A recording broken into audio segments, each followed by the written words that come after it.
नमस्कार दोस्तों, स्वागत है आपका जौनपुरिया जीके चैनल में। दोस्तों, आज हम आपके लिए एक बेहद महत्वपूर्ण वीडियो लेकर आए हैं। यह वीडियो महिला हो, पुरुष हो, कॉलेज स्टूडेंट हो, नौकरी पेशा लोग हो, व्यवसाय हो, हाउसवाइफ हो और खासकर गांव में रहने वाले तथा कम पढ़े लिखे लोग हों, सभी के लिए बहुत ज़रूरी जानकारी है। क्योंकि इस वीडियो में मैं आपको बैंक खाते से जुड़े कुछ महत्वपूर्ण नियम बताने वाला हूँ, जिन्हें हर भारतीय नागरिक को जानना चाहिए। आज के समय में लगभग हर व्यक्ति को अपना बैंक अकाउंट है। कई बच्चे हैं कि जो 18 वर्ष से कम उम्र के हैं, उनके पास भी बैंक खाता है। ऐसे में अगर आपको बैंक के कुछ ज़रूरी नियम नहीं जानेंगे तो आपका खाता फ्रीज या लॉक भी हो सकता है। इसलिए यह ज़रूरी जानकारी समझना बेहद ज़रूरी है। सबसे पहले यह समझिए कि भारत में चाहे कोई भी बैंक हो, सरकारी, प्राइवेट, स्मॉल बैंक, ग्रामीण बैंक या कोऑपरेटिव बैंक, सभी का मालिक रिजर्व बैंक ऑफ इंडिया होता है। रिजर्व बैंक ऑफ इंडिया ये सभी बैंकों के लिए नियम और दिशा निर्देश तय करता है और सभी बैंकों को इन्हें मानना भी पड़ता है।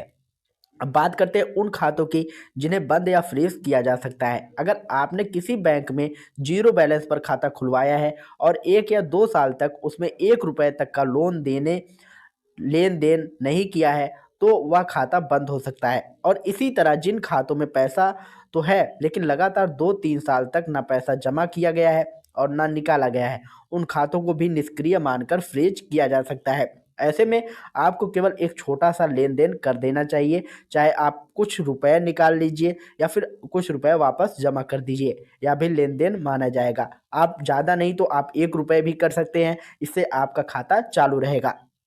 अब बात करते हैं केवाईसी की।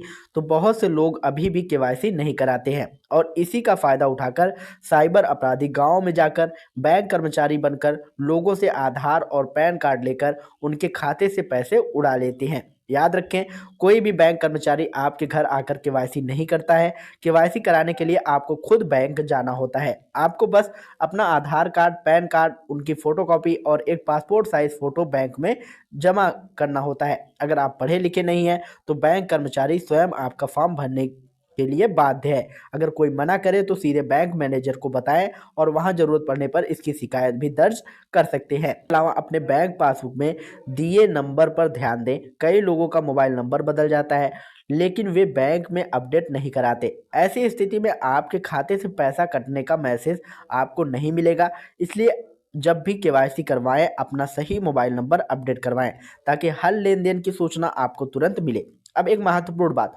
सरकार ने निर्देश दिए हैं कि हर व्यक्ति को 31 दिसंबर 2025 तक अपना आधार कार्ड और पैन कार्ड लिंक कराना जरूरी है। अगर आपने इसे लिंक नहीं कराया तो 1 जनवरी 2026 से आपका पैन कार्ड निष्क्रिय हो सकता है। पैन कार्ड के निष्क्रिय होने पर आपके बैंक खातों पर भी इसका प्रभाव पड़ेगा और आपका खाता लॉक भी हो सकता है।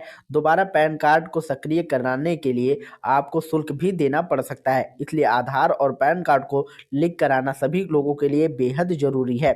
इसके लिए आप अपने गांव के किसी पढ़े लिखे युवा से या किसी ऐसे व्यक्ति से जो मोबाइल या इंटरनेट चलाना जानता हो, मदद ले सकते हैं। यह काम घर बैठे सिर्फ इनकम टैक्स विभाग की ऑफिशियल वेबसाइट पर जाकर आसानी से हो सकता है। इसके लिए किसी एजेंट या दुकान पर पैसे देने की जरूरत नहीं है। अब बात करते हैं 1 अप्रैल 2026 से बदलने वाले बैंकिंग नियमों की। बैंक अब किसी भी सेवा के लिए लगने वाले चार्जेस को बहुत स्पष्ट और सरल भाषा में बताएगा ताकि हर व्यक्ति आसानी से समझ सके। बैंक की ऑफिशियल वेबसाइट पर भी सभी नियम और फीस साफ साफ लिखे होंगे। अब ग्राहकों को 1 साल में 25 पन्नों की चेकबुक निःशुल्क मिलेगी। आपको डेबिट कार्ड के लिए भी कोई अतिरिक्त चार्ज नहीं लिया जाएगा। किसी भी ऑनलाइन ट्रांजैक्शन पर आपका पैसा कटते ही आपको तुरंत मैसेज और ईमेल मिलेगा। अगर आपको मैसेज नहीं मिलता है तो इसका मतलब है आपका मोबाइल नंबर बैंक में अपडेट नहीं है। कई बार बैंक कर्मचारी ग्राहकों से कहते हैं कि आप हमारा ऐप डाउनलोड कर लीजिए, लेकिन अब कोई भी बैंक किसी भी ग्राहक को ऐप डाउनलोड करने का दबाव नहीं बना सकता।